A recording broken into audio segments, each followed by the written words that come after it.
Então vamos lá, bom dia pessoal do presente, bom dia alunos que estão assistindo no futuro.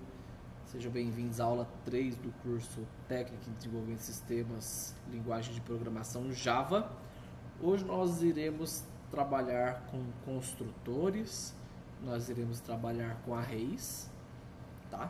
A gente já tá até logo de cara, já dá para entender, né? Nota 1, nota 2, nota 3 está muito fixo.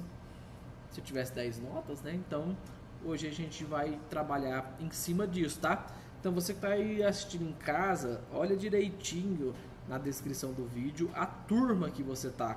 Então essa aqui hoje é a turma A da manhã, tá? Então você olha aí, se você não é aluno do curso técnico, seja bem-vindo também ao vídeo. Só com uma motivação para vocês, né, que estão estudando Java, eu queria contar um breve relato meu, que é o seguinte.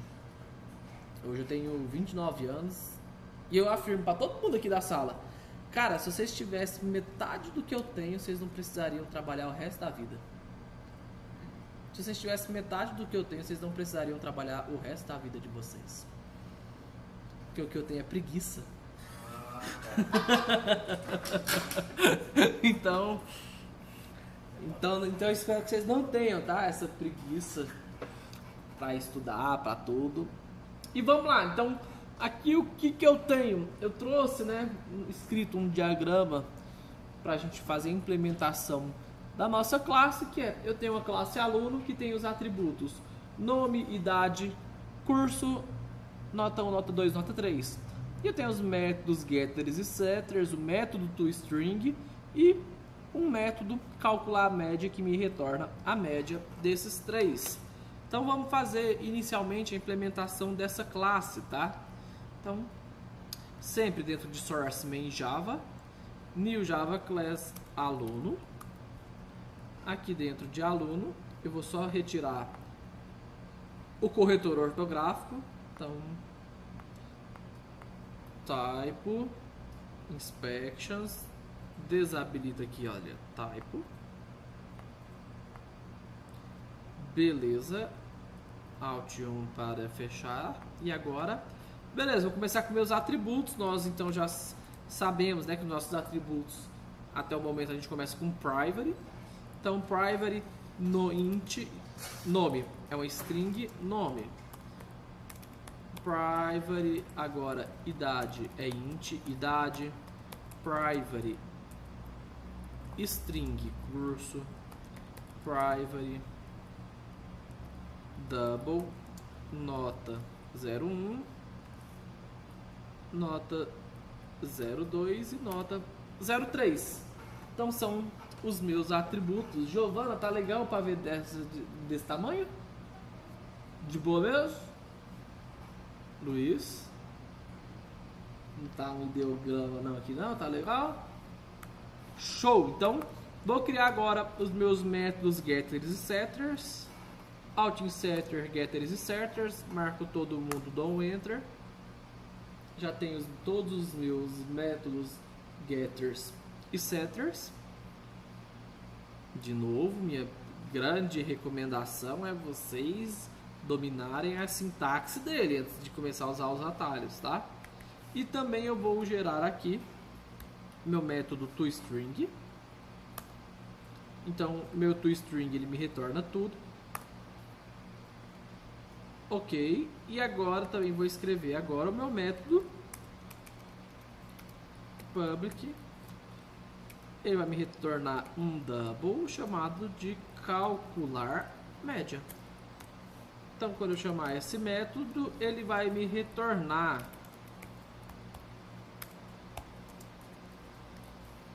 nota 1 mais nota 2 mais nota 3 dividido por 3. E beleza, tenho já toda a implementação que foi pedida. Tenho os meus atributos e os meus métodos. Meu método calcular média, meu método toString e os meus métodos getNome e setNome. A gente pode fazer, né, uma validação aqui diretamente nas notas, né? Se alguém mandar uma nota, eu só vou atribuir uma nota positiva. Então, se a minha nota 1 se a minha nota 01 for maior ou igual a 0, é só isso que eu vou fazer. Se ele for, aí sim eu faço a minha operação, tá certo? Ou eu posso fazer o contrário, né? Se a minha nota ela for menor que 0, então se a minha nota aqui ela for menor do que 0, eu quero que aconteça um erro. Eu quero trazer um erro. Então eu não vou fazer lá um print mostrando a mensagem nota inválida. Por que que eu não faço isso? Porque isso é muito gentil, né?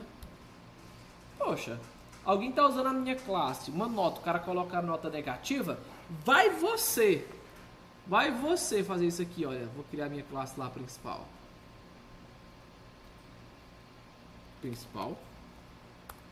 E na minha classe principal eu vou trazer o meu método, né? Main. E aí dentro do main lá, vou colocar aqui, olha, um double nome recebe Lenício. E eu executo, vamos ver se ele é gentil comigo. Não, já trava a minha aplicação, não executa mais nada e coloca ali, olha, tipos incompatíveis, ele dispara um erro, né? Aí eu também vou ser gentil com ele, vou mostrar só uma mensagenzinha lá, pô, cara, tadinho da você. Não, se a nota for menor do que 0, eu vou fazer um throw, vou disparar um erro, e aí eu vou chamar, e aí eu tenho vários tipos de erros que eu posso disparar dentro do meu código. Qual erro que a gente utiliza é o meu illegal argument exception. Então ele é um erro e depois ainda nós vamos trabalhar, vamos ver melhor o que é cada tipo de erro que a gente pode lançar, mas logo de cara eu falo o seguinte, eu posso escolher o erro que eu quiser. Porque esse erro que eu estou lançando é o que vai mostrar para o usuário. Quando o usuário disparar um erro, o usuário vai falar, então esse aqui é o erro, tá? Então, aqui dentro eu coloco a mensagem, nota deve ser maior que 0.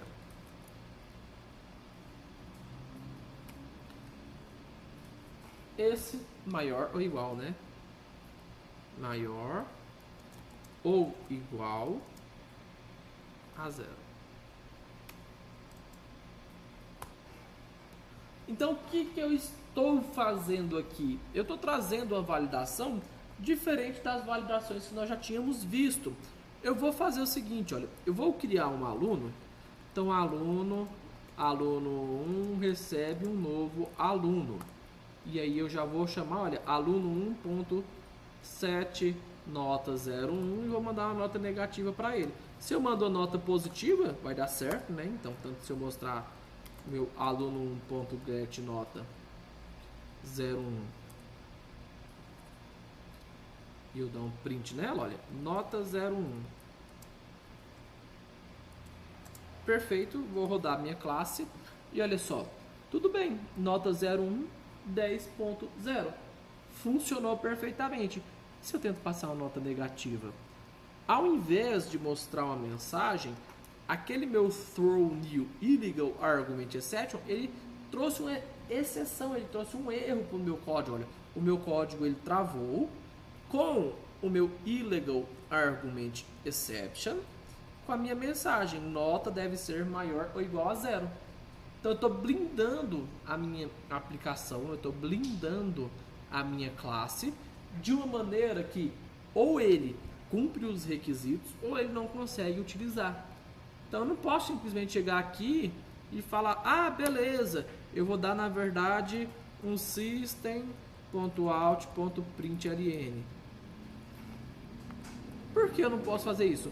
Poxa, porque eu sei que, beleza, ele não vai executar. Então olha aqui, olha, minha nota, na verdade que ele executou, porque eu teria que fazer, né? Se a minha nota for maior ou igual a 0, eu faço isso aqui.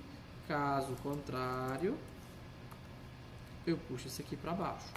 Beleza. Então vou executar novamente. Agora sim, olha. Ele me deu um erro lá, a nota deve ser maior ou igual a 0. e realmente ele não atribuiu a minha nota como 0. Só que meu problema é, meu código ele continua executando. E aí se eu não travo o meu código e eu continuo executando, e depois eu chamo minha função lá para calcular média, eu vou executar achando que, poxa, a nota lá deu certo. Por quê? Ou usa-se a minha classe corretamente, ou não usa. Então se eu falo que o número tem que ser maior ou igual a 0, eu não posso deixar que se alguém mande um número negativo, eu mostro a mensagem e ele continue executando o meu código. Eu tenho que realmente, ao invés de ser permissivo, eu preciso chegar aqui e, cara, se a nota for menor do que 0, a nota deve ser maior ou igual a 0. Ah, mas e como é que trata? Não, tô nem aí, não é problema meu. Quem vai usar, tem. Só que aí eu preparei o meu erro, olha, certinho. A mensagem nota deve ser maior ou igual a 0. Então vocês acabam vendo que esse meu illegal argument exception, vou rodar aqui, olha, vou lá no navegador de internet e eu vou mostrar Java throw new, e aí vamos olhar, olha, todos os tipos de exception. Java doc exception.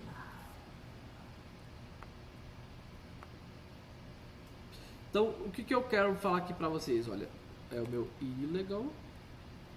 Ó.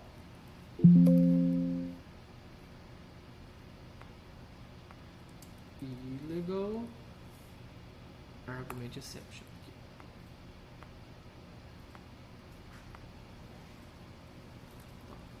Nós temos uma sequência de possíveis erros que a gente tem. Então, para cada tipo de situação, poxa, se eu mando lá um valor fora de um range, se eu espero um tipo e ele manda outro, se eu, para cada possível tipo de erro, a gente tem bonitinho. O que isso implica? Se eu quiser pegar um lá, qualquer um desses daqui e mandar, ele funciona? Funciona. Não funcionou. É porque eu estou muito em cima. Deixa eu entrar dentro dessa classe. E aí eu vou pegar agora um desses erros aqui. Vamos olhar aqui. Um wrong type exception. O que eu quero dizer é que nós temos uma sequência de erros. Onde que a gente viu isso aqui? Lá no Java. Ah, tem que importar. Só importar e pronto. Então, eu posso trabalhar com vários tipos de erros. A gente depois vai olhar com calma quais são os possíveis erros, mas é só aí você pensar o seguinte: eu que estou disparando um erro, então eu tenho que especificar para quem vai ver qual que é o tipo de erro, para que faça sentido. Porque esse aqui é o wrong method type exception. Poxa, não tem nada a ver, né? Um erro de método, nada a ver. Se eu executar, funciona, olha. Só que ele está me dando esse erro aqui, olha, wrong method type exception, que não tem nada a ver com o meu erro. Então, a gente sempre vai buscar colocar um erro que ele é mais condizente com o que a gente está passando.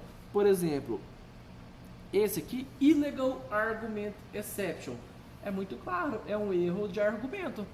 Eu recebi um argumento e esse argumento aqui, ele estava errado. Então, esse aqui a gente utiliza muito para as validações, tá? O illegal argument exception, que é simplesmente, olha, o erro que aparece quando alguém vai ler. Você vê quando que você erra no código e você vai olhar os erros, eles basicamente falam de que você errou. Então a gente também tem que ser gentil com quem está utilizando. A gente tem que ser rude, não tem permissão, mandou errado, a gente trava a aplicação, mas a gente tem que ser claro pro cara de qual que é o erro dele. Nesse meu caso, illegal argument exception. Então o que eu quero falar é que existem erros para todos os tipos que você imaginar. Então todos os tipos a gente tem erros aqui. Então olha aqui, olha, todos os nossos erros, deixa eu rodar aqui o exception.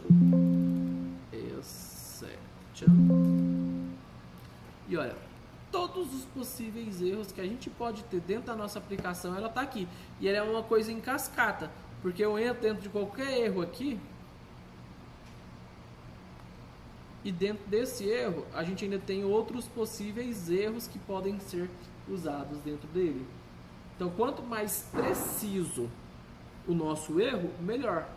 Porque quem vai utilizar vai entender, opa, meu erro é esse aqui. Então, o que a gente pode fazer? Depois buscar uma tabelinha dos principais erros. Quer ver? Olha. Principais exceptions Java. Ó. As principais exceptions são no pointer, a gente ainda vai ver sobre ponteiros. Então, array index out of bounds. Então, isso aqui acontece quando a gente tenta acessar o índice no array que não existe. Quando tem um erro de cálculo aritmético, quando tem classe. Olha os nossos. Aqui é o illegal argument exception. Então, basta que a gente procure isso aqui. Ah, eu quero disparar um erro sobre lá um cálculo que deu errado. Uma divisão por zero, por exemplo. Eu quero disparar um erro sobre divisão por zero. É só você pesquisar na internet qual que é o melhor tipo de erro. Seria um desse aqui, olha aí, arithmetic exception. Se eu tentasse fazer uma divisão por zero e não desse, eu lançaria esse tipo de erro aqui. Então, nós iremos ver os erros conforme eles forem aparecendo, tá? Igual esse aqui, é a mesma situação, né? Para nota 1, nota 2 e nota 3. Então, vou levar aqui, olha, nota 1, 7, nota 2... e 7, nota 3. Então, o que é legal aqui agora? Quando eu rodar o meu código, olha, ele mostra o erro. Se eu não coloco a nota errada,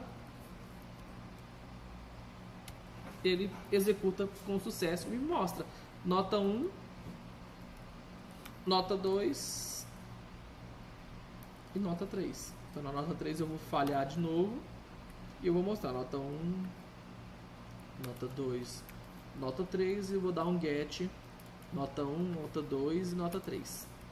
Então, de novo, meu código roda, na hora de compilar ele dá uma falha porque ele me fala, olha, na minha linha principal, na linha 6, quando eu criei isso aqui, olha, na linha 6, ele deu um erro e o meu erro foi nota deve ser maior ou igual a zero. Então olha que interessante que as coisas começam a ficar, né? Porque ou você usa a classe do jeito que eu preparei ela, ou você não usa. Simples. Se a minha nota é maior ou igual a zero, simplesmente ou você manda a nota correspondente ou não. Show de bola? Deixar dar uma pausa aqui enquanto vocês copiam. Então voltamos. Agora qual que é o nosso objetivo? Fazer um pudim? Não.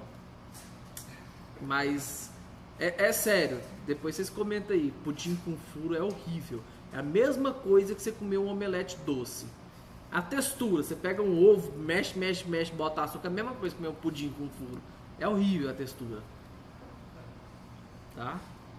Mas voltando ao contexto da aula, agora o que nós vamos ver? É o seguinte, quando eu crio um aluno, né? Então eu vou lá criar o meu aluno, vamos fazer um debug aqui, vamos dar uma olhadinha no seguinte. Quando eu crio o meu aluno, ele é criado completamente vazio, né? Então primeiro eu preciso criar o meu aluno e depois que eu estou preenchendo as informações dele. Que eu fui lá, coloquei nota 1, nota 2 e no momento que eu fui colocar a nota 3 é que ele disparou o erro, né? Então vocês acabaram de ver, nota 1 atribuiu, nota 2, nota 3, ele disparou o erro, na verdade a exceção que nós trouxemos para a aplicação. Agora se eu faço o seguinte, isso aqui acaba sendo excessivamente permissivo. Por quê? Porque não me obriga a colocar nada. Se eu coloco meu aluno e não coloco nome, eu tenho lá no meu cadastro lá um aluno sem nome. Eu tenho um aluno sem nota, eu tenho um aluno sem... Então, aqui o que ele me falta? Me falta permitir deixar informações obrigatórias. Poxa, quando eu criar um aluno, todo aluno deve ter nome, todo aluno deve ter idade, todo aluno deve ter Então eu preciso passar essas informações como obrigatórias. Como que eu faço isso? Então, todo método que eu tenho aqui, quando que os métodos eles são executados? Quando alguém chama eles. Quando que um setNome é executado? Quando eu chamo um setNome. Quando que um getNome é executado? Quando eu chamo um getNome. Então os meus métodos eles são executados apenas quando são chamados. Só que eu tenho um método que ele é executado automaticamente quando eu crio um novo objeto. Então na hora que eu estiver criando um novo objeto, eu vou criar um método que ele é executado automaticamente. O nome desse método chama-se método construtor. Por que método construtor? Porque ele é executado apenas no momento da construção do meu objeto. Por isso que ele chama método construtor. E o que eu posso fazer nesse método construtor? Absolutamente tudo o que eu quiser. Como que eu escrevo meu método construtor? Public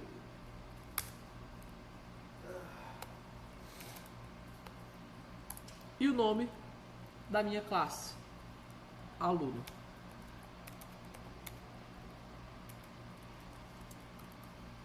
Esse é o meu método construtor. Ele não me retorna nada, tá? Então não preciso colocar nem void. Ele é um método construtor.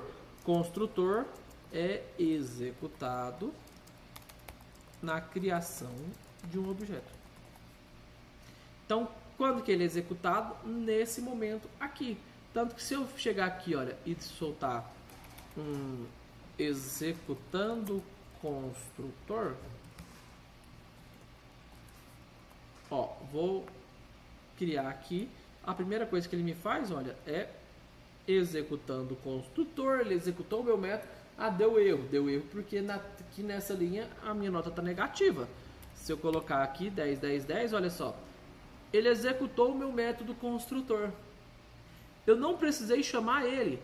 O simples fato de eu criar um objeto, ou seja, quando eu estou criando meu objeto aluno 1, o meu método construtor ele é executado. Ele executa todo esse meu método que tem aqui dentro. Então eu tenho um método que ele é executado sem que eu precise chamá-lo, tá? Basta que o nome dele deve ser o nome da minha classe e ele é público porque eu tenho acesso fora da minha classe quando eu estou criando. É apenas o único momento que eu consigo chamar ele, é no momento da criação do meu objeto. Então, ó, executo, ele me mostra a mensagem que eu coloquei dentro do meu construtor. Executando o construtor, tá aqui o resultado da mensagem. Então tá aqui a prova cabal, né, de que o nosso construtor ele é executado no momento da criação do meu objeto. Então significa que, como ele é um método, eu posso passar parâmetros para ele. Então o que significa se eu falar que esse meu construtor ele passa um string nome para ele? Eu vou passar um string nome. E como nos outros métodos, eu vou falar, olha, das.nome recebe nome. O que eu acabei de fazer? Quando eu for chamar o meu construtor, agora, olha só, eu preciso mandar um nome. Se eu executar agora, ele não vai dar um erro. Por quê? Porque o meu construtor espera que eu envie alguma coisa para ele. Ele espera que eu mande um nome para ele.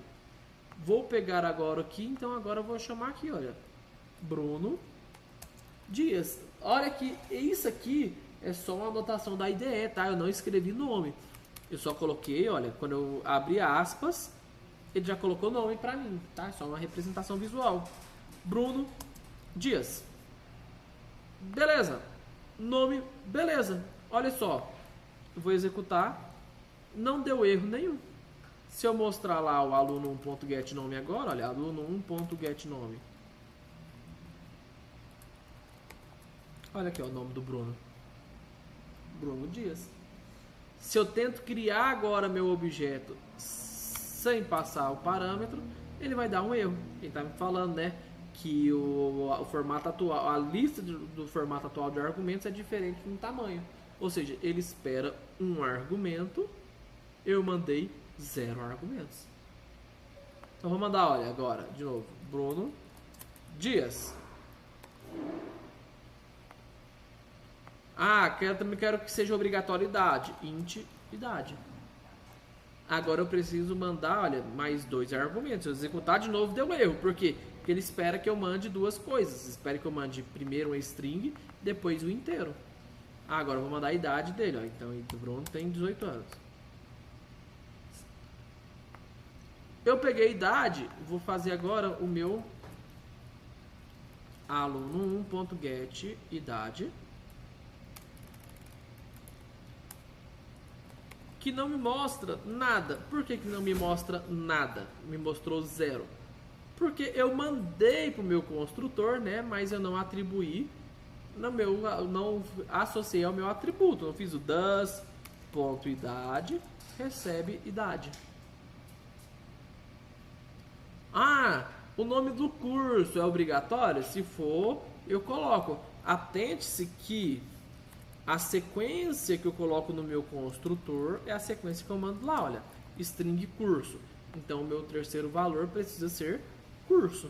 Se eu mando assim, depois desenvolvimento de sistemas e depois 18, vai dar erro. Por quê? Porque aqui eu espero que seja mandado uma string, um int e depois uma string. Aqui eu estou mandando uma string, opa, mas aqui tinha que ser o meu inteiro. Então eu vou voltar o meu inteiro para cá.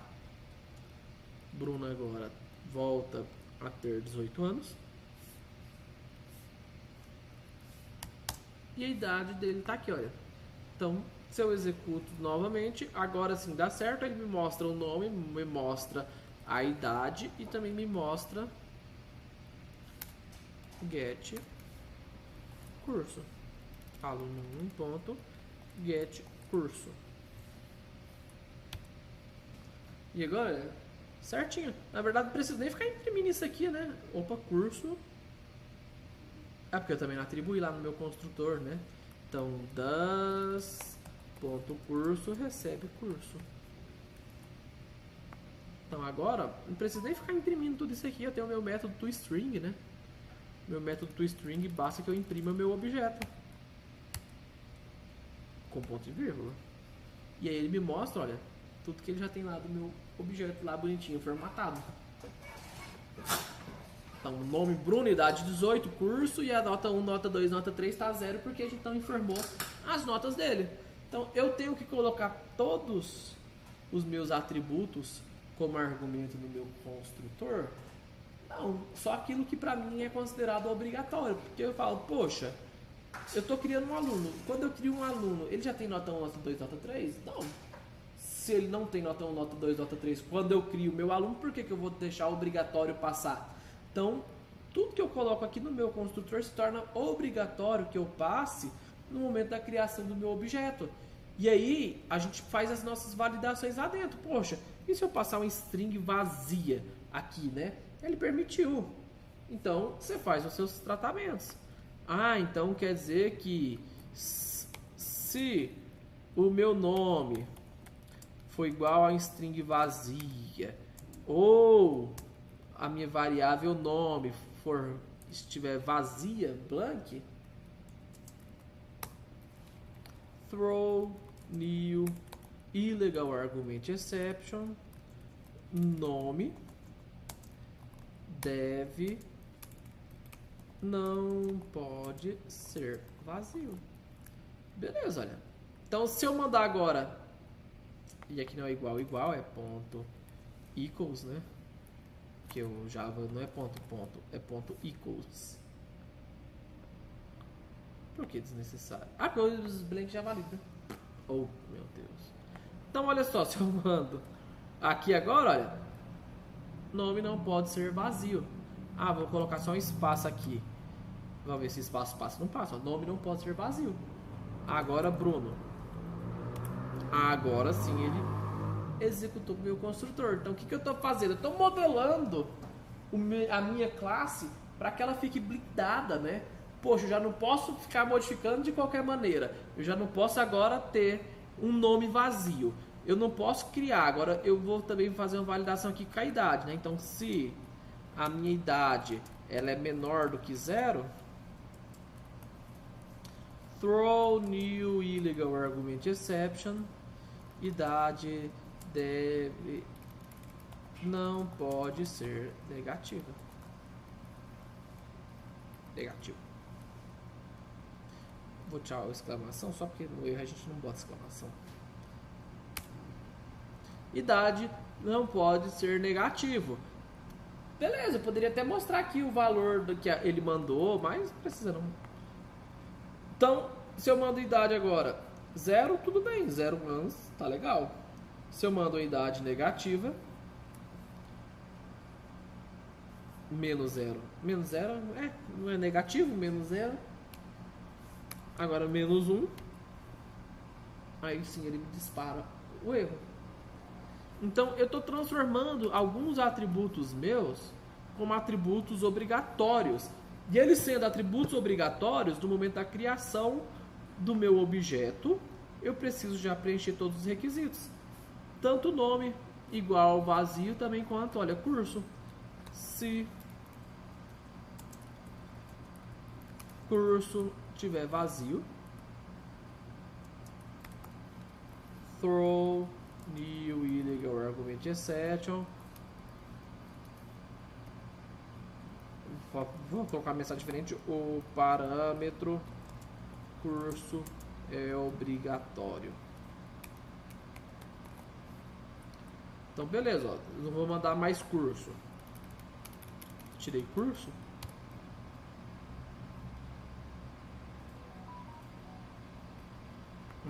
Aí aqui quem me deu o erro já foi direto meu construtor, porque eu não mandei os 3. Vou mandar o curso agora como vazio. E também o parâmetro curso é obrigatório. Então não está claro para quem vai usar a minha classe o que ela pode fazer, o que ela não pode fazer, o que é obrigatório e o que não é obrigatório. Óbvio que depois a gente documenta isso aqui bonitinho, fala, ó, tal classe, tais parâmetros são obrigatórios, não são obrigatórios, tais parâmetros são opcionais, igual a gente colocou aqui, né, que os meus parâmetros notas, desenvolvimento de sistemas, os meus parâmetros nota 1, nota 2 e nota 3, eles são opcionais. Mas eu, a partir do momento que eu crio o meu objeto, eu tenho acesso de novo, olha, nota 1, 7, nota 1, então 10, 9, 8. Quando eu mostro, né, apenas o meu objeto, ele me mostra um print do meu objeto. Então, nota 1, a nota 3 eu acho que eu não fiz então, tá faltando aqui a nota 3. Ó. 7, nota 3. Nossa, eu só coloquei nota 1. Então eu terei 3 vezes a nota 1. De novo, ó. Nota 1, 10, nota 2, 9, nota 2, 3, 8. Já funcionou. Ah, eu quero ver a média dessas notas. Aí eu estou falando meu método calcular média. Aí me mostra a média das 3 notas. Então, olha que legal, está ficando meu objeto, né?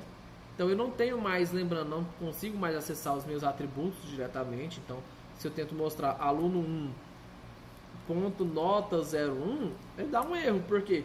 Porque o meu atributo lá, ele está como privado. Se ele não tivesse como privado, nota 1, funcionaria.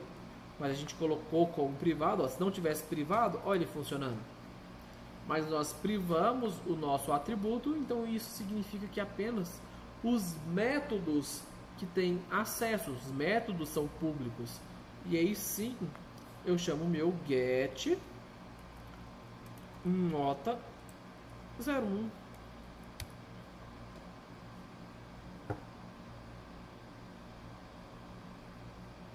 E aí, legal? Né? Então a ideia do construtor é realmente poder transformar coisas como obrigatórias. Eu não, porque para mim não tem sentido existir um aluno sem nome. Não tem sentido existir um aluno sem idade. Não existe sentido existir um aluno sem curso. Ah, mas nota. Ah, nota tem sentido. Eu tenho um aluno que não tem nota. Poxa, ele ainda não fez a prova. Então não tem problemas eu ter um aluno sem notas. Tá? E aí, uma observação é, eu estou validando aqui, né? Nome, se eu mando o nome vazio, deu erro. Aí se eu cadastro o nome e depois venho aqui, olha, e coloco aluno 1.set nome, recebe vazio também, uma string vazia. Será que funciona? Vamos imprimir o nosso objeto.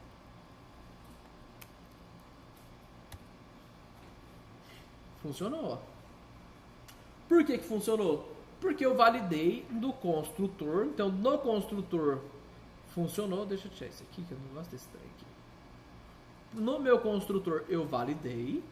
Então, passou no construtor. Só que aí depois eu chamei o meu método setter. E aí lá no meu método setter, eu não validei. No meu método setNome, olha, eu simplesmente pego o nome e aceito o que ele mandou. Então, de novo, aqui também eu preciso validar. Fazer um Ctrl+C, Ctrl+V.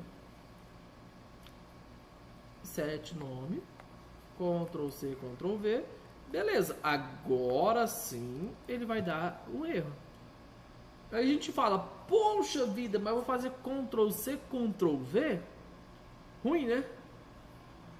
E se ao invés de eu chamar isso aqui, eu dentro do meu construtor, eu chamo o meu getSetNome e mando o nome para ele. E aí lá no meu setNome, eu não faço mais isso aqui. E lá no meu setNome ele resolve a minha vida. É só chamar o método, que ele já valida e se tiver tudo certo ele seta. Só que não é uma boa prática. Parecia ser legal, mas não é uma boa prática. Por que não é uma boa prática?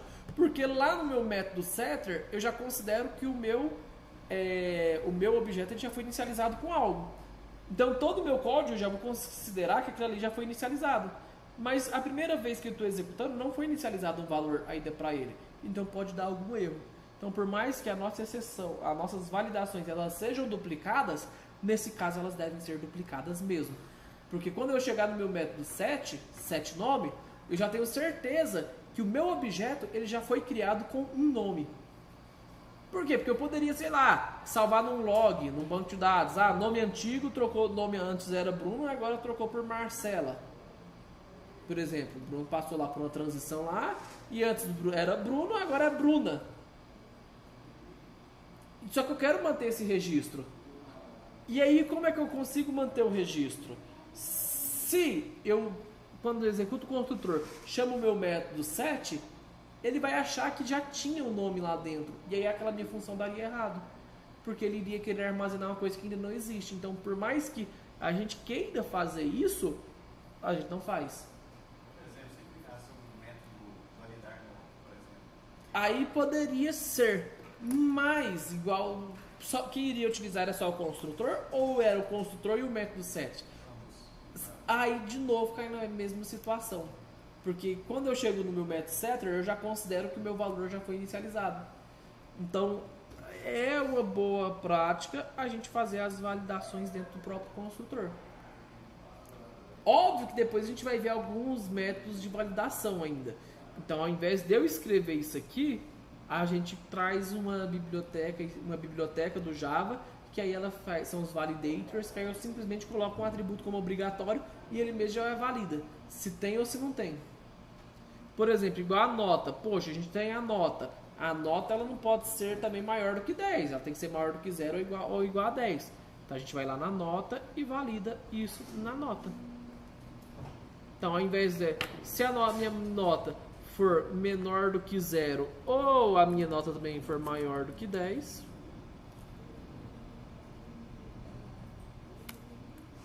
nota 01 for maior do que 10, então ou um caso ou outro, agora o meu erro é diferente. Nota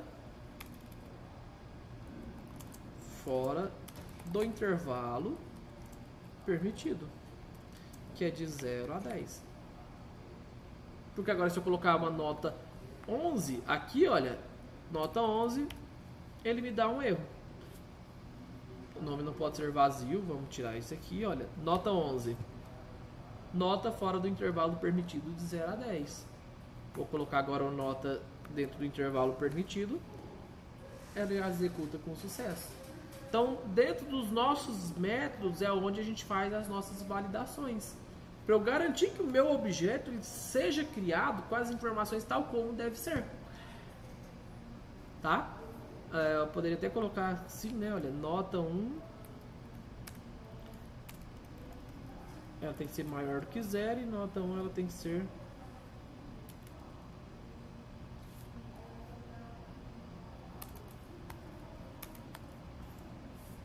achei que tinha assim. Não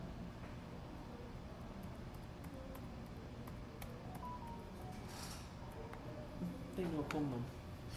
Então, beleza. A lógica do que a gente está fazendo até o momento.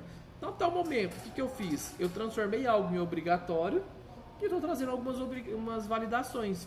De novo, olha, o meu construtor, se eu jogo um Alt Insert,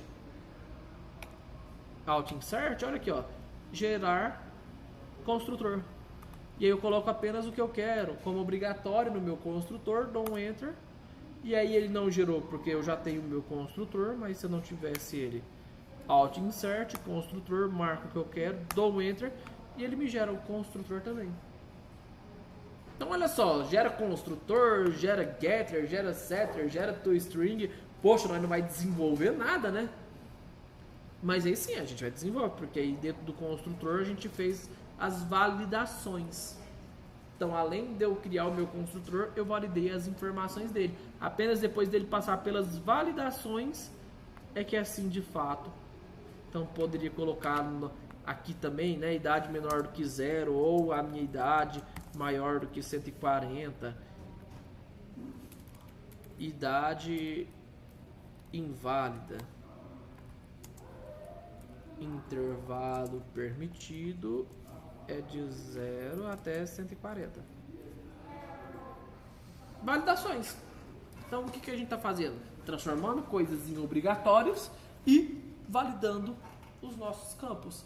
Porque a gente está trabalhando com a ideia de abstração. Então, se eu for criar vamos de novo aquele exemplo básico. Eu vou criar um controle. Poxa, eu não consigo chegar lá na fábrica, gera um controle de 2 metros de altura. Não, então tem algumas coisas que são obrigatórias. A cor do controle é obrigatória, a quantidade de botões, o tamanho dele, o peso, o tipo de pilha. Então tudo isso são obrigatórios, é o que a gente está fazendo aqui. Eu estou criando um modelo de pessoa. E no meu modelo de pessoa existem atributos que são obrigatórios. Show? Vamos para o intervalo, então depois do intervalo a gente continua. Você que está em casa também vai tomar um café, tomar uma água se você não toma café, um energético, joga uma água no rosto, tá bom? Se tiver dúvida, deixa aí nos comentários. E aí, tomou um café? Pô, você está rindo aqui, mas depois é vocês que vão estar aqui no futuro, né? Tá, espero que vocês tenham tomado um café, porque agora nós vamos falar de... posso até colocar o assunto aqui uma música do conteúdo nosso. Qual é a estrutura de dados preferida do Alceu Valença?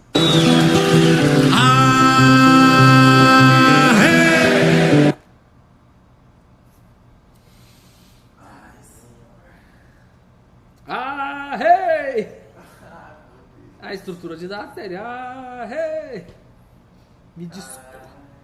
Me desculpa, vocês que estão no presente, vocês que estão aí assistindo em casa. Não, o cara chegar em casa cansado, tudo. Às vezes tem gente aqui estudando desesperado pra prova, né? Fala, meu Deus, vai ter uma prova, o que eu faço? Ele tá estudando isso aqui desesperado. Aí vê um negócio desse. Sexta-feira tem prova. É só prova, né? Não, prova e aula e prova, tá? Mas se você tá desesperado, você tá desesperado assistindo esse curso porque você não aprendeu, você é um... Nossa, posso falar? Você é um irresponsável. Que você tinha que ter estudado desde o começo. Então, tô desesperado querendo aprender as coisas da última hora. Estava gravando mesmo. Então, passada a motivação e a introdução, que foi o array, é o que nós vamos fazer. Então, por enquanto, eu vou tirar esse meu objeto daqui para a gente falar de arrays, tá? Mas a minha classe continua ali. Quando eu quiser usar ela, quando nós formos utilizá-la. Então, array é uma estrutura de dados que nos permite armazenar um conjunto de informações do mesmo tipo. Diferente de outras linguagens, nós criávamos um array e eu colocava string, texto, double, number lá dentro. No Java, eu crio um array e eu tenho que falar qual que é o tipo do meu array.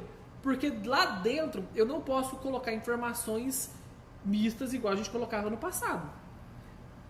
A estrutura é muito simples. Que é, primeiro, é o tipo. Então vamos supor que eu vou querer colocar números. Eu vou passar um int, só que assim. Números. Cria um array de números. Pô, só, ué. Aqui, deixa eu pausar. Aqui, vamos debugar e vamos ver, olha. No Java Visualizer, vou executar essa linha aqui em questão.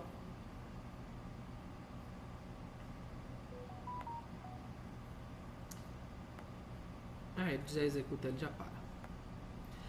Só que, beleza, diferente de outras linguagens, eu preciso começar isso aqui com alguma coisa. Então eu poderia já começar com valores 1, 2, 3, 4, 5, 6, 7, 8, 9, 10, por exemplo. Eu acabei de criar um array, né, deixa eu ir até 9. Acabei de criar um array com 10 posições. Então, se eu executo isso daqui, olha, eu ainda não tenho absolutamente nada. Ao executar, eu tenho, olha, o meu array. A gente sabe, né, que os arrays, o índice de contagem deles começa no 0. Então, esse é o meu array de inteiros, cujo o índice é 0, o valor é 1. O índice é 1, o valor é 2 e assim sucessivamente.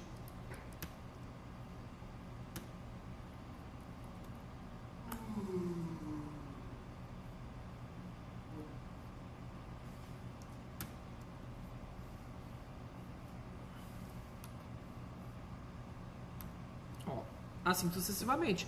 Então eu criei o meu array de números. Meu array de números, ele é do tipo inteiro.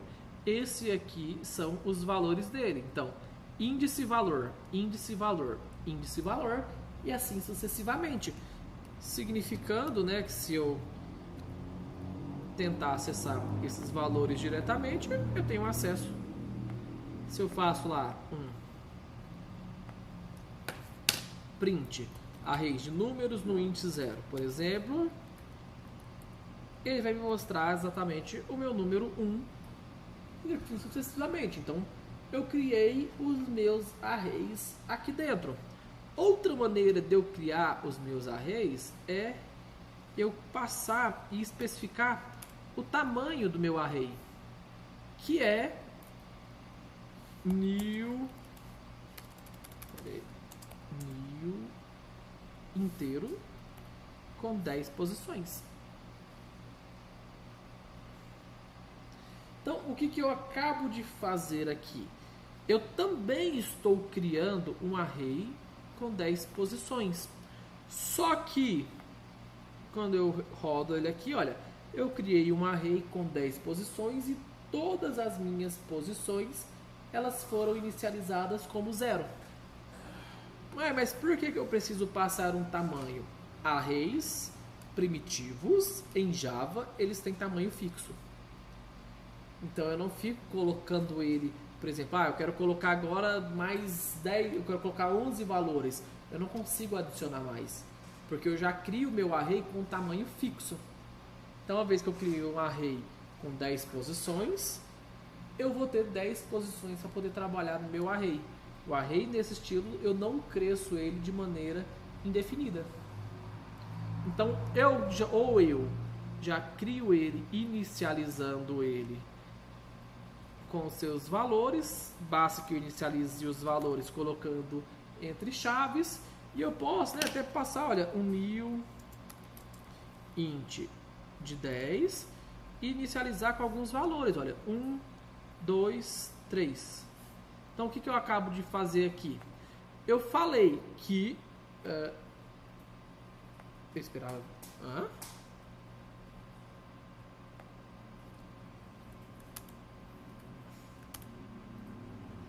Interessar essa sintaxe que eu esqueci.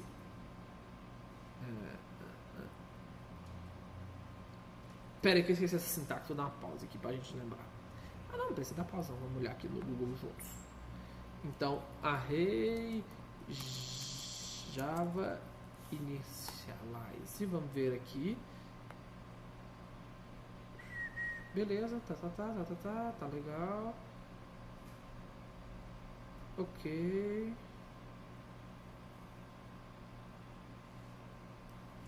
Aí mudou só isso aqui, ó. Int, números recebe um new int.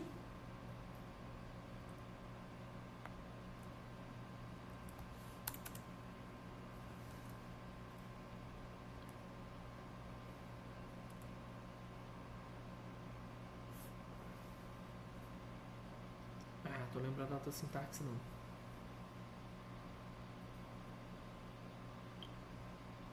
Não lembrei da outra sintaxe, mas tudo bem. Depois, em outro momento, a gente se recorda dela. Até então, o que eu queria mostrar era uma outra sintaxe, outra maneira que a gente consegue inicializar ele, tá bom? Mas as mais conhecidas é esta primeira. Esta primeira, o que acontece? Eu crio o meu array e esse meu array que eu crio, ele começa inicializado tudo como vazio. Então é o que eu demonstrei aqui com F8 agora. Ele criou, olha, o array de 10 posições vazio. E a segunda maneira é eu não especificar qual que é o tamanho do meu array e eu já passar direto os seus valores dentro de uma lista. Então a lista aqui, ela é entre chaves, eu passo os valores. Aqui seria a mesma coisa se fosse, tá? Para string, então string nomes recebe agora Lenício, Bruno, Marcelo, Luiz, Guilherme, Giovana. Então, quando eu executo essa linha aqui, nota que é criado um array chamado nomes, onde nos seus respectivos índices, né? Então, no índice 0 eu tenho Lenício, no índice 1 Bruno, no índice 2 Marcelo, no índice 3 Luiz, no índice 4, no índice 5 e assim sucessivamente. Uma característica deste tipo de array no Java é ele tem tamanho fixo. Então, ou eu crio ele dessa maneira, ou eu também posso inicializá-lo vazio. Recebe uma nova array de string com 10 posições. E aí eu posso chegar aqui e passar os valores para eles individualmente. Olha, nomes no índice 0 recebe Lenício. Nomes no índice 1 recebe Giovana. Nomes no índice 2 recebe Luiz. Então olha só, eu criei um array de 10 posições e vim executando ele. Deixa eu voltar para cá, olha. Então inicialmente ele é criado como um array de 10 posições vazio. Então o string, né, era inicializada sempre com null. E aí eu fui preenchendo, olha. No campo 0, Lenício. No campo 1, Giovana. No campo 2, Luiz. No campo 3, aí não tem mais nada, o nosso código encerra. E assim sucessivamente. Sempre especifico qual que é o meu tipo e eu inicializo um novo array. Dentro dos colchetes eu passo as suas respectivas posições. Mas se a gente quisesse criar um array dinâmico, né? Então é uma maneira um pouquinho chata, que é o seguinte: eu posso fazer uma cópia de um array para dentro de um outro array. Então eu faço uma cópia e adiciono mais um. Meu Deus! Não, vamos ver daqui, vamos ver isso. Antes vocês copiem e façam só esse teste aí para a gente poder executar dessa maneira que eu estou falando. Ó, então voltando, vamos terminar de preencher. Vamos pegar aquele array nosso, vamos voltar para o momento que ele estava mais completo, com todos os nomes.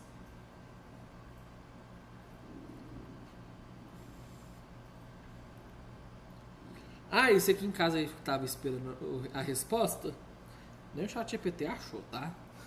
Então, o que eu vou fazer? Eu vou depois olhar, que eu vi isso num livro, e aí fica pendente. Se eu achar, eu coloco nos comentários do vídeo a resolução, tá?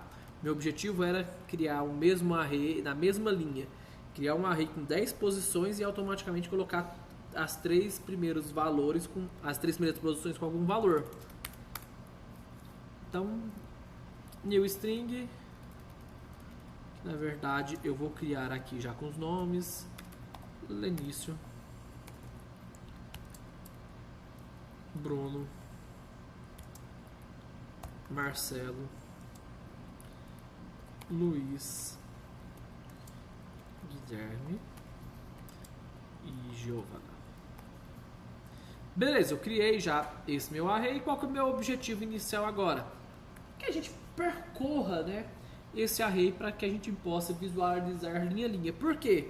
Se eu tento imprimir o meu array diretamente aqui, ele vai me mostrar, né, apenas o endereço, a posição da memória que esse meu array ele tá. Então ele é uma característica que ele não me mostra, né, os conteúdos do meu array. Se eu quisesse olhar isso aqui, eu teria que rodar, né, ia ter que buscar um método chamado array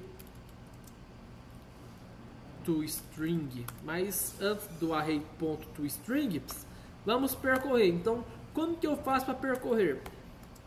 Primeiro for, aquele for que eu inicializo uma variável contadora chamada i, começando com 0. Por que começando com 0? Porque os índices do meu array também começam, né, com 0. Enquanto i for menor do que o tamanho do meu array. Se eu for colocar como tamanho fixo, é 0, 1, 2, 3, 4, 5, né? Enquanto i for menor do que, na verdade, 6. Enquanto i for menor do que 6, que é a quantidade de elementos que eu tenho dentro do meu array. E mais. E aí agora se eu faço lá o nomes índice i, ele vai me mostrar nome a nome, linha a linha. Só que se agora eu coloco mais uma pessoa aqui no meu array, eu executo, a Isabela não aparece. Por que não aparece? Porque o meu tamanho está fixo. Então eu preciso pegar um tamanho que seja dinâmico. Para eu pegar o valor dinâmico é só chamar nomes.length. Então nomes.length me retorna a quantidade de elementos que eu tenho dentro do meu array. E agora ele ficou dinâmico, tá? Então olha, Lenício, tal, vou mostrar nomes, índice i. Então olha só que de cara eu já tenho uma array que, independente da quantidade de pessoas, ele percorre e me olha esse elemento linha a linha. Também tem um for que eu posso fazer assim, olha, nomes.for. O que significa esse for? Se não me interessa saber qual que é o índice do elemento que eu quero acessar, então eu crio uma variável. Olha essa variável que ela foi criada aqui. Aqui ela poderia ter qualquer nome, tá? E ela vai receber vez por vez uma instância do valor de nomes. Nomes é o meu array, olha. Nomes. Esse é o meu array. Então, ele vai percorrer vez por vez. Então, vez por vez, a minha variável nome vai ser Lenício, depois vai ser Bruno, depois vai ser Marcelo, depois vai ser Luiz, depois vai ser Guilherme, depois vai ser Giovana e por fim vai ser Isabela. Então essa é uma segunda maneira que eu tenho de fazer o for. Qual que é a vantagem? É muito mais limpo essa execução desse for. Tanto que eu vou colocar uma linha aqui, olha, para poder colocar entre elas. E vou mostrar, olha, o resultado da primeira execução do for e o resultado da segunda execução do for, ele é exatamente a mesma. O que mudou para mim é que no primeiro for eu tenho acesso ao índice. Então se eu quero saber, ou se na minha lógica eu me importo com o índice, eu já consigo acessá-lo diretamente aqui. Se eu não me importo com o índice, na minha lógica eu não vou ter em momento nenhum acesso direto ao índice, eu não preciso. tá? Porque vez por vez, isto aqui, que pode ser qualquer coisa, né?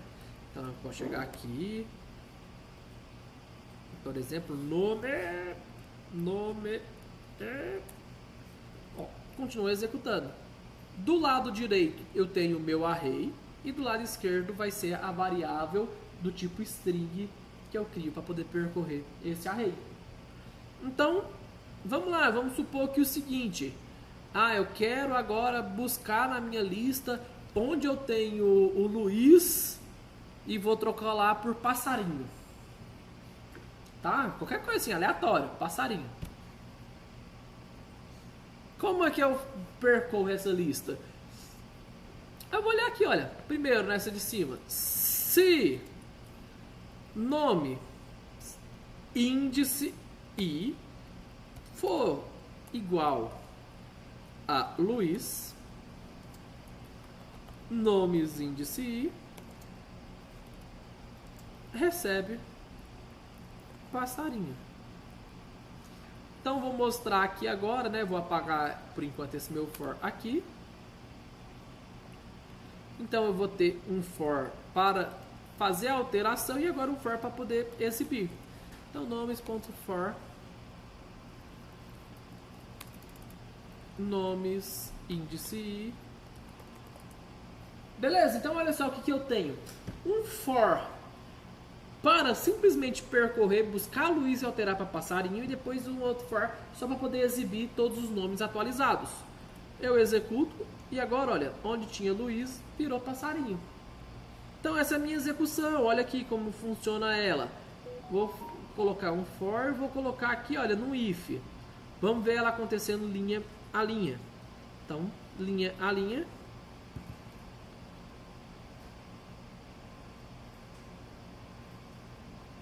Olha aqui. Então, beleza. Ele já criou o meu array com 6 posições. Ele vai executando linha a linha, né? Então, o nome, índice 0. Olha aqui o meu índice que ele está mostrando. O índice 0 é igual a Luiz? Não, não é. Aí ele sobe. Agora ele vai incrementar o índice, que agora era 0, se tornou 1. Nome, índice 1 é igual a passarinho? Não, não é. Ele sobe, incrementa, desce. 2, não, não é. Índice 3, sim, é. Aí ele entra aqui dentro. Agora que ele entrou dentro do if, aí ele vai executar essa ação. Então, onde tinha Luiz, se tornou passarinho, ele volta e termina de percorrer todo o meu array. É muito legal esse debug, né? Que a gente vai executando linha a linha e vai vendo a lógica do nosso código. Então, onde eu coloco o pontinho aqui, é onde ele para. Então, olha aqui de novo, olha, agora ele só está percorrendo. Então, ele cria de novo meu índice igual a 0. Vai mostrando índice 0, índice 1, índice 2, índice 3, índice 4, índice 5 e assim sucessivamente. Quando eu trabalho com o meu outro tipo de for, que é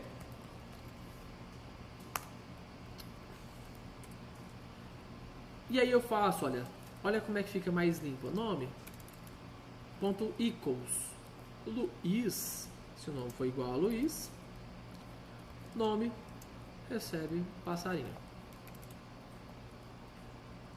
Então, olha, vou rodar aqui e vamos ver o que acontece com o nosso Luiz. Então, olha só, rodando. Então, de novo, ele vai olhando nome por nome. Então, uma vez o nome é Bruno, agora Marcelo, agora Luiz. Ele é Luiz, continua como Luiz. Aqui eu não tenho acesso ao índice. E minha variável nome, ela é uma cópia do que eu tinha no passado. Se eu quero alterar, eu não altero. Ele veio aqui, ele entrou, você viu o que aconteceu? De novo, ó, linha a linha. Ele criou meu array e ele olhou. Primeiro o nome é Lenício, né? No índice 0 valeu Marcelo. No índice 0 era Lenício. Aí ele sobe e desce. Agora ele está olhando Bruno. Depois sobe e desce Marcelo. Então sobe Luiz. Então o nome é Luiz? Aí ele entra. Essa minha variável nome, ela é apenas uma cópia do que tem aqui. Ele não acessa diretamente, é apenas uma cópia. Como que eu sei? Tá aqui, olha, a minha variável. Ó. Eu tenho um array nomes E eu tenho uma variável aqui, olha, chamada nome, que ela é Luiz. Vou rodar aqui, olha, mais um F8, olha. Só descomentar isso aqui. Ó, vou rodar mais um F8. Vou rodar mais um F8. Olha só. Sumiu. Fui rápido mais. Mas aquele nome, ele se transformou em passarinho, mas aquilo ali era só uma cópia do que eu tinha lá. Ele não, de fato, altera o meu array. Então, se eu quero alterar o meu array, se eu preciso saber do índice, eu utilizo o for tradicional. Se eu quero só percorrer para fazer alguma validação, alguma tratativa, aí sim eu posso utilizar esse for simplificado aqui. Se atentando que o for simplificado, ele não altera. Então, aquela funcionalidade aqui, olha, não rola no nosso array. Legal? Legal, Giovana. Guilherme. Deixa eu dar uma pausa aqui. Ó, estando tudo ok. Então, por exemplo, nós temos um array de notas que recebe 10,9,8,7,6. Que aí, na verdade, seria um double, né? Que pode ser até um int por enquanto. Que não, double. Que eu posso ter nota quebrada. Double notas recebe isso aqui. Double notas. É porque como é um double, eu preciso colocar casas decimais. Porque senão ele reconhece como inteiro. 7, 6. Ó, eu tenho o meu array de notas. Seu objetivo agora é me mostrar a média. Só isso. Você em casa aí também, me mostra as notas. A média. Beleza, resolvendo então a média, basicamente eu preciso saber, né, qual que é a soma. Eu sei que a quantidade de elementos, nós já vimos lá, que basta eu rodar o nome do meu array .length e ele me mostra a quantidade de elementos que eu tenho, né? Então, 5 elementos. Para fazer a média agora, eu preciso saber qual que é a soma desses elementos. Então, para eu saber qual que é o valor total da soma, eu vou criar lá uma variável, lá, uma double soma notas, que inicialmente ela começa com 0. Por que eu estou inicializando ela com 0? Porque, diferentemente, quando é uma classe, aqui, quando eu executo, F8, vai. Por que ele travou aqui para mim? Mas ele já não inicializa com 0, tá? Fora das classes. Então, quando eu estou fora da classe, eu preciso inicializar esse valor com 0. Porque o que eu vou fazer? Eu vou usar aquele operador modus operandi que é o mais igual.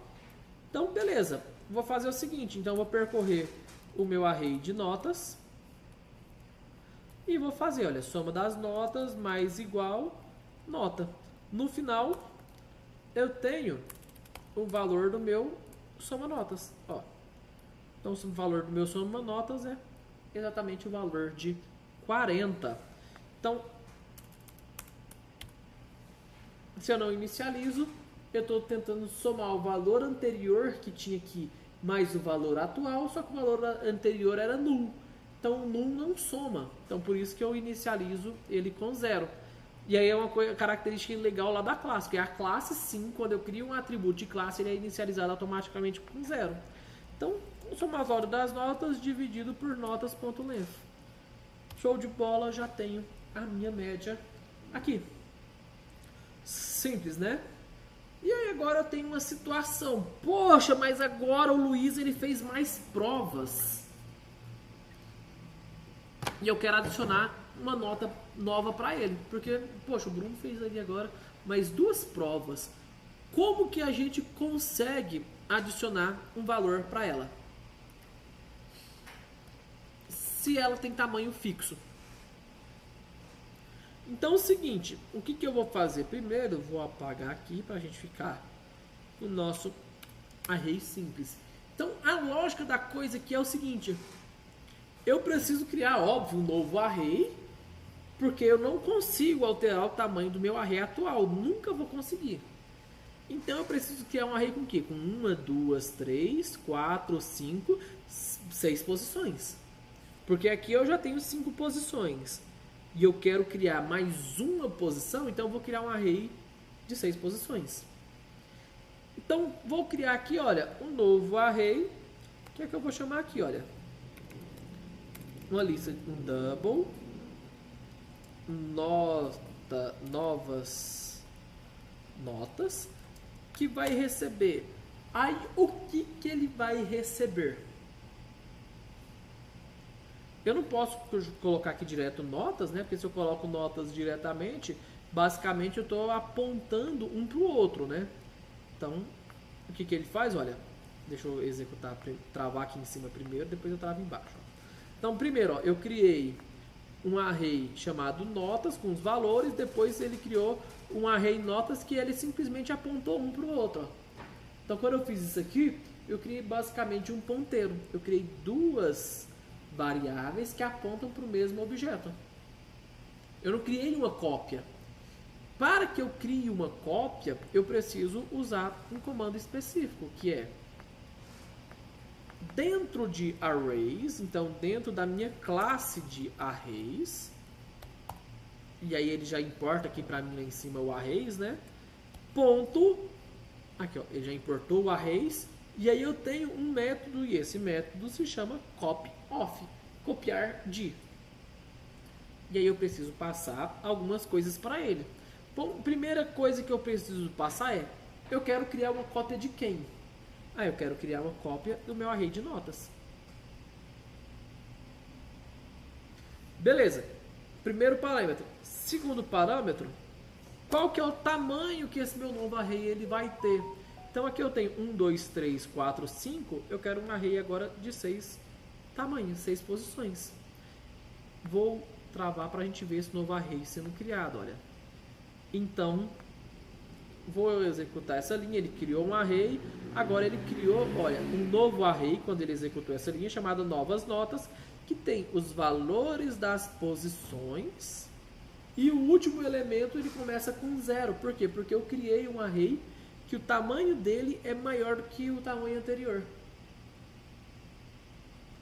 Agora, se eu quero colocar a nota 10 agora que o Bruno tirou, eu vou chamar o meu novas notas no índice agora, que então agora é 0, 1, 2, 3, 4, no índice 5, recebe 10. Ó, linha a linha, executando. Na verdade, eu só preciso travar no primeiro, que aí ele vai rodando linha a linha. Então, no primeiro, vou executar, olha, ele criou o array de notas, agora eu vou executar essa linha, então eu vou criar um novo array chamado novas notas, que vai ser uma cópia do array anterior, mais uma posição vazia. Agora eu acesso essa última posição e atribuo o valor 10 a ela. Aí o que eu vou fazer? Vou deixar isso mais dinâmico, né? Porque eu estou colocando o valor 6 fixo. Mas aí o que vai ser? Vai ser o tamanho do meu array notas.length mais 1. Que agora é dinâmico. Toda vez que eu quiser adicionar, vai ser o tamanho do meu array mais 1. E aqui, para adicionar na última posição, vai ser quem? O meu novas notas.length menos 1.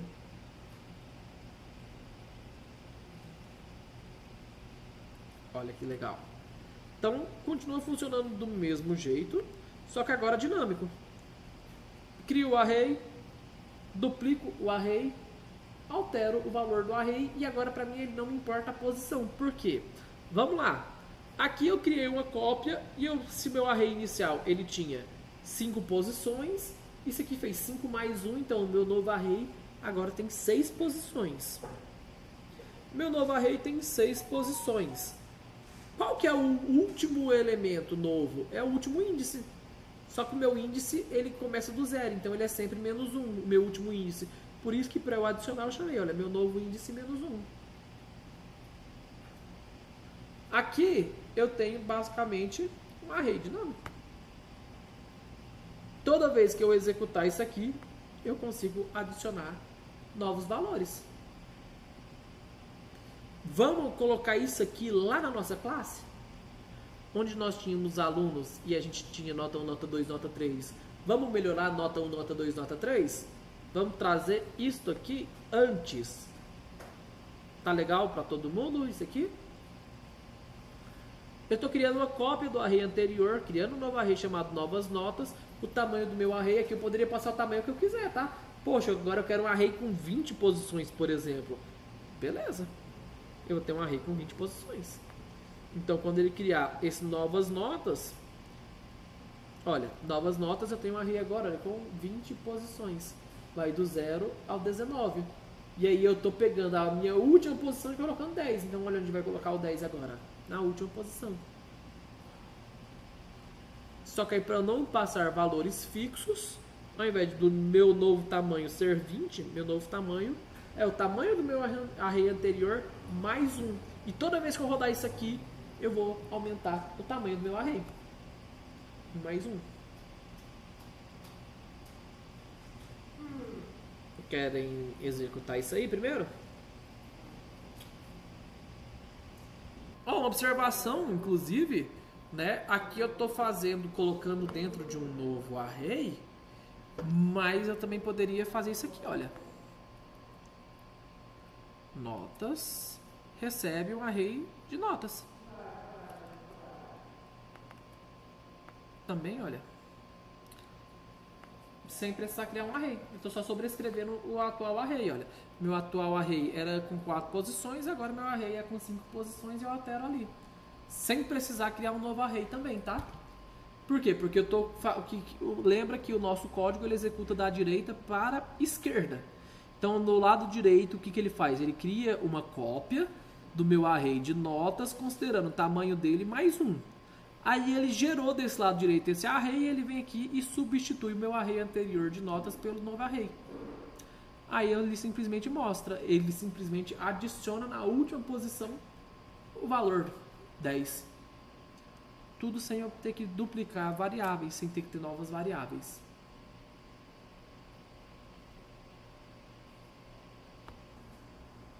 Então, o que nós vamos fazer? Vamos aplicar a mesma lógica na nossa classe aluno.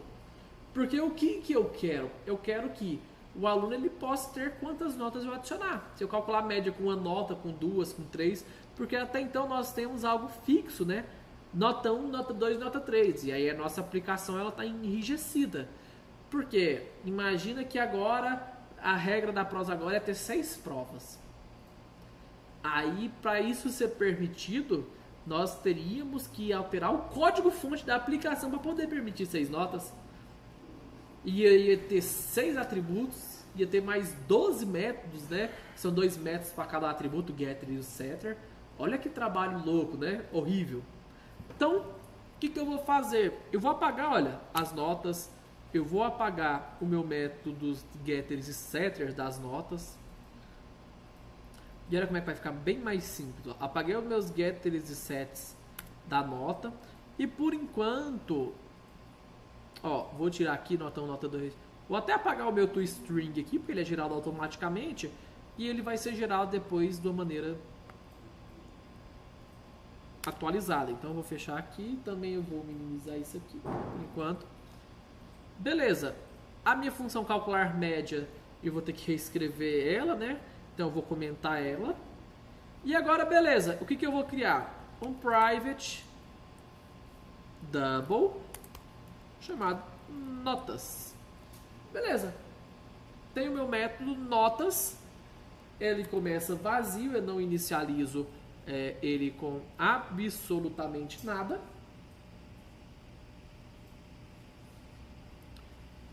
Na verdade, eu vou inicializar ele new double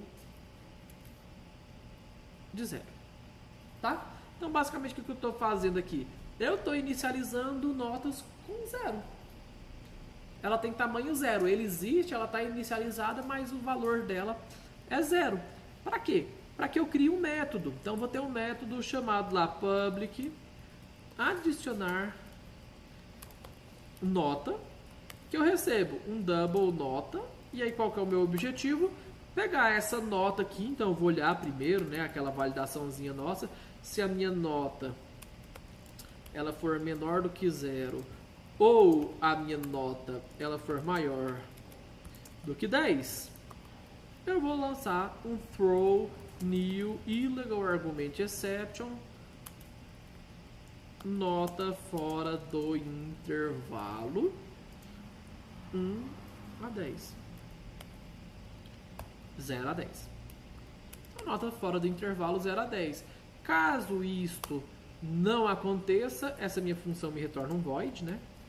Então, caso não aconteça, aí eu faço a mesma coisa. Olha, meu array de notas vai receber arrays.copy. Então, ele vai ter uma cópia dele mesmo com qual novo tamanho?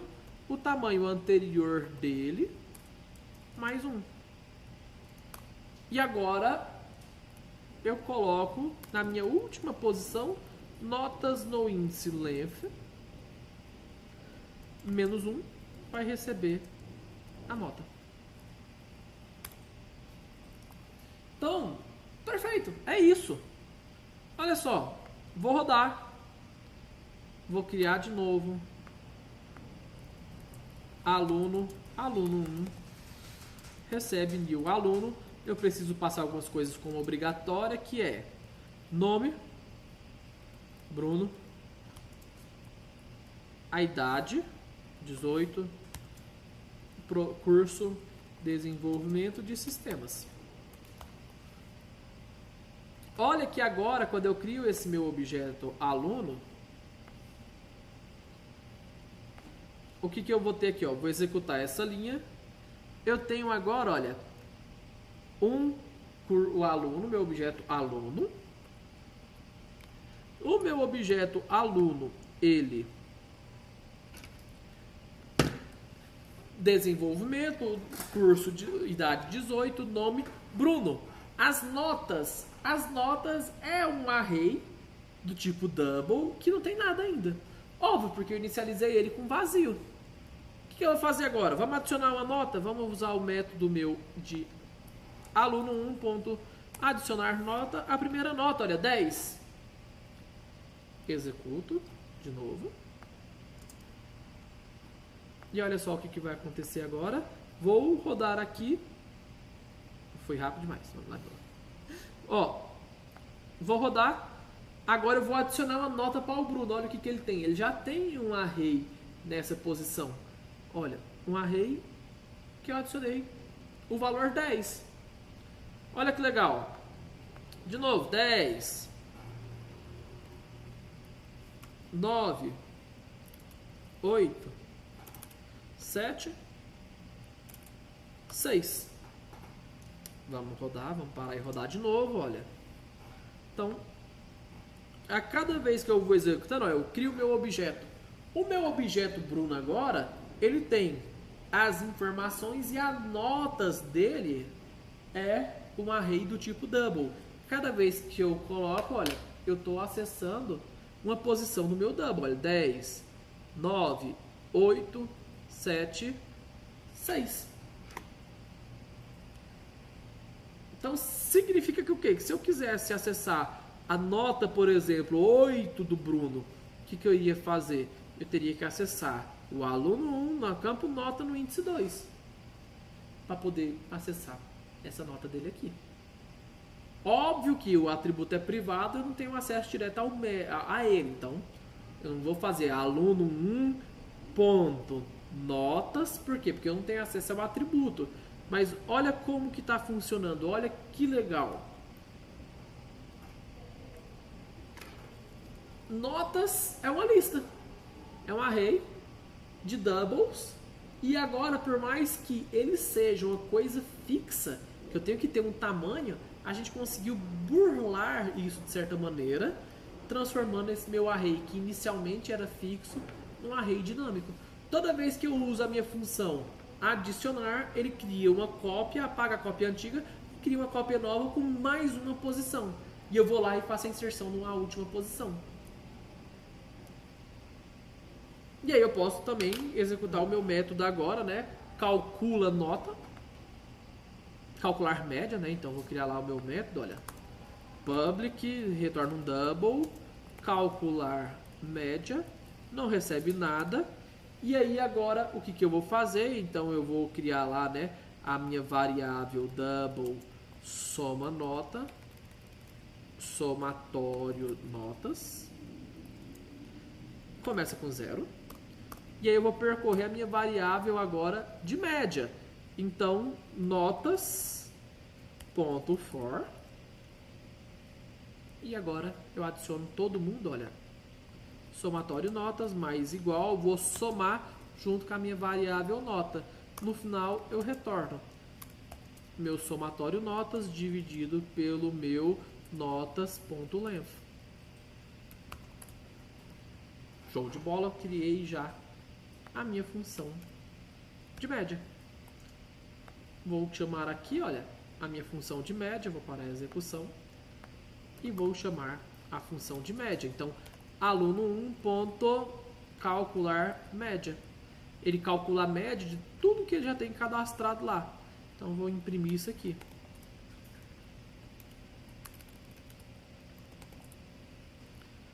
E agora, olha, a média. Eu não fechei aqui. Beleza.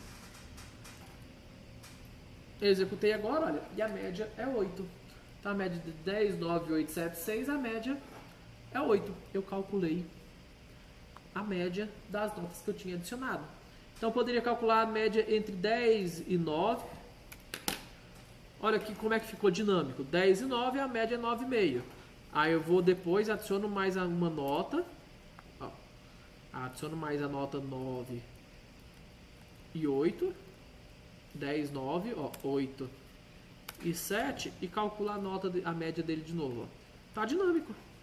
A primeira vez a média é 9,5, depois a média é 8,5. Aqui tá dinâmico. Eu tenho um array que não era para ser dinâmico, mas eu comecei ele com 0 e toda vez que eu adiciono uma nota, eu crio uma cópia dele mesmo, onde o tamanho dele vai ser o tamanho atual dele mais 1. Então ele começa com 0, 0 mais 1, então tem um array de uma posição. Toda vez que eu chamo ele, ele cria uma cópia dele mesmo, adicionando mais uma posição. E aí eu adiciono a informação que eu quero na última posição. Isso é o que faz o array list.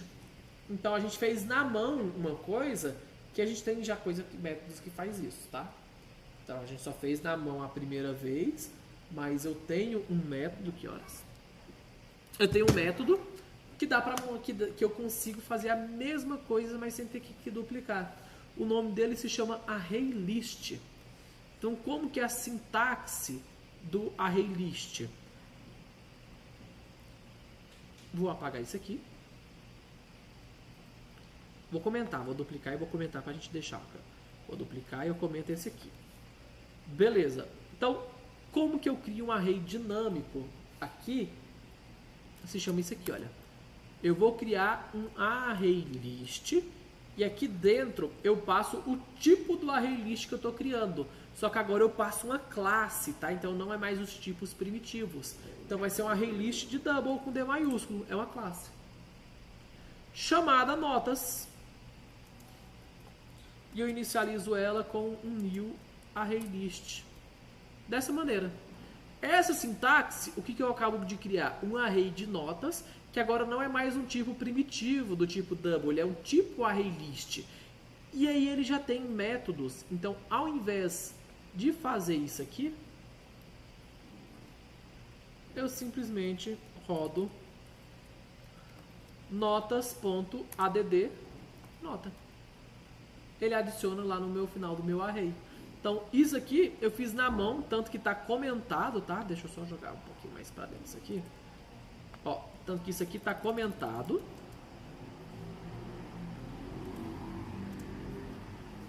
E esse aqui, olha, esse método aqui, vamos ver onde que agora aqui não é mais o length, é o size. E pronto, já está funcionando também. Ó, não, continuam as mesmas médias, só que olha como é que é mais simples. Ao invés de eu criar e inicializar com 0, eu crio um objeto do tipo ArrayList aqui dentro dos colchetes, não, dos símbolos maior que, menor que. Eu coloco a classe que é, então ele é do tipo double, mas agora eu coloco D maiúsculo, o nome do meu array, e aí eu não inicializo ele com uma instância dele, eu inicializo uma instância de ArrayList. Pronto, eu tenho agora o que? Um objeto notas, e esse objeto notas, aí sim ele tem os métodos, e aí eu tenho vários métodos, então ao invés de fazer tudo aquilo ali, olha, de duplicar, de adicionar no final, só usei o método add. Igual eu tenho também outros métodos, olha, para remover, adicionar vários, para poder limpar um array, para verificar se contém, para percorrer ele, para dar um get, para verificar se está vazio, se eu quiser remover, se eu quiser filtrar, se eu quiser... Todos os métodos agora. Por quê? Porque agora eu tenho um objeto do tipo array. Eu não tenho mais um array primitivo. Eu tenho um objeto do tipo array, então eu tenho acesso a todos esses métodos aqui. Então a gente utiliza esse segundo método, tá? Esse primeiro método que nós vimos aqui, ele foi para conhecimento. Porque internamente é isso que o método add faz. Ele gera uma cópia, sobrescreve essa cópia e adiciona na última posição. Só que aí agora nós fazemos isso. Isso aqui vai para o passado. Isso aqui vai para o passado. E agora a gente tem o meu array de tipos. Então, se fosse de string, string maiúsculo. Se fosse de inteiros, integer com I maiúsculo. Aqui eu coloco sempre a classe referente ao tipo. Então, se fosse de booleano, boolean. Se fosse de string, string. Se fosse de inteiro, integer. Sempre o tipo com a letra maiúscula. Porque aqui eu estou colocando não mais um tipo primitivo, mas uma classe. Tal como a gente faz com string, os outros também serão classes. Para a gente ter acesso aos métodos. Então vamos voltar para double. Ficou muito mais simples, né, o nosso método adicionar. Aqui não mudou nada, né? A única coisa é que antigamente era length e agora é size, que retorna o tamanho do meu array. E beleza, esse aqui é o nosso array.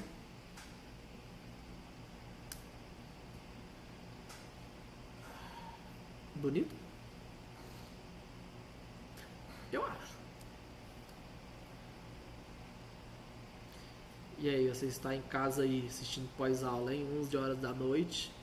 Agora 11h40, né? Porque já passou um tempinho desde o início, tá legal? Vocês estão bem? Vai lá, dá um abraço no familiar de vocês, tá? Se tiver namorada, dá um abraço. Se não tiver, vai na mãe, dá um abraço. E fala, mãe, aprendi array. Ela vai ficar muito feliz. Vai lá, meu filho, coisa boa. Mesmo que ela não saiba, mas ela vai ficar feliz com a sua conquista. Com vocês eu vou encerrar a aula aqui. Qualquer dúvida que vocês tiverem, vocês deixem aí no comentário, tá certo? Eu respondo. Se for aluno, chega uma horinha mais cedo que a gente tira qualquer dúvida. Não esqueça de praticar. Então isso aqui, o segredo disso aqui é prática. Se você não pratica, você não vai dominar. Então você precisa praticar, você precisa se esforçar, você precisa repetir código, você precisa dominar a sintaxe. E isso é só praticando, tá bom? Então não esqueça da prática. Até a próxima aula. Um grande abraço. Ah, aproveita e deixa o like, pô. 2h30 de aula aí. Você não deixa um like? Não custa nada, pô. Clica aí no like. Valeu.